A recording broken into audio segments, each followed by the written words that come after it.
In today's video, I'll show you on how you can create a sphere in Onshape CAD.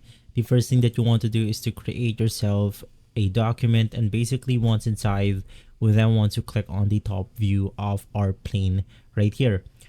Now, you simply want to click on the sketch button. So just click on it and click on the top plane.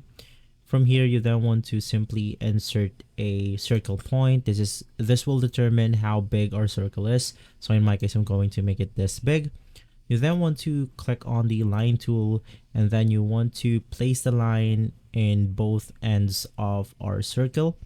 And basically from there, you want to click on the trim tool, and then you want to trim the one side of the circle. From there, it's going to be really simple. Just click on the resolve button and basically click on face of sketches, click on revolve axis, and then you can hit on the line that we have made on our circle, which is going to be this one. From there, we have successfully made a sphere in Onshape CAD. If this video has been helpful, leave a like, subscribe, and follow guides for everything for more videos like this. Thanks for watching.